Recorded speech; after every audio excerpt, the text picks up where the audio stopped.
Welcome, ladies and gentlemen, to the first Venezuelan skeptic video.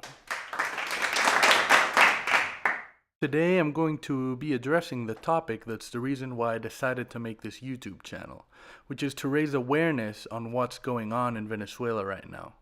As many as you guys have probably seen in the news, right now there are riots in the street of Venezuela. However, most people are not aware of why there are riots. The answer to that question is a complex political and social situation that I will try to address to the best of my abilities in this video. It all starts with this ugly bastard right here, Hugo Chavez. He was the president of Venezuela from 1999 until 2013. He was actually re-elected 4 times in a row. But before he became the president, he actually spearheaded a coup attempt against the current administration in 1992 while he was a colonel in the Venezuelan army. Chavez's coup failed miserably, but Chavez was allowed to speak on national TV before he was captured and sent to jail, and everybody just loved what he had to say. Later, for reasons not completely clear, Chavez was pardoned and released from prison. He ran for president and won by a landslide. Internationally, Chavez aligned himself with the Marxist-Leninist governments of Fidel and Raúl Castro in Cuba, and also the socialist governments of Evo Morales in Bolivia and Rafael Correa in Ecuador and Daniel Ortega in Nicaragua. His presidency was seen as a part of the socialist pink tide sweeping through Latin America. He described himself as an anti-imperialist and basically outspokenly hated capitalism. Now, Chavez wrote a new socialist constitution in 1999, and he instituted social reforms which increased access to housing, education, and healthcare for the lower class, mostly in slums. Chavez's social reforms actually increased the standard of living for a huge chunk of the population, which is why he was so popular for so many years. The administration also privatized many industries, including the oil sector, and provided a huge number of government jobs. This resulted in exacerbated government spending and a private sector that had little room to grow due to excessive regulations.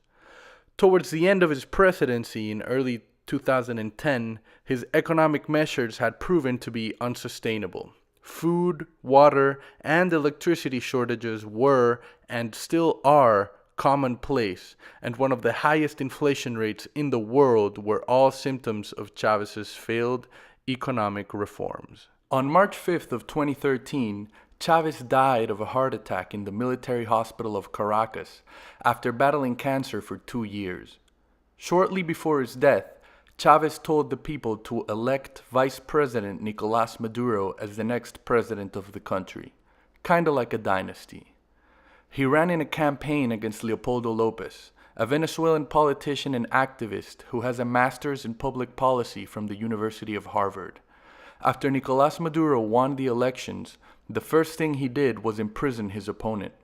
He has now been imprisoned for 4 years, where only his wife and his lawyers are allowed to see him. Recently, however, his wife Lilian Tintori declared that his lawyers have not been able to see him for 78 days.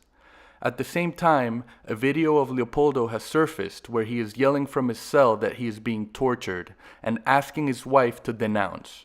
This has recently become viral amongst Venezuelan and other South American media outlets.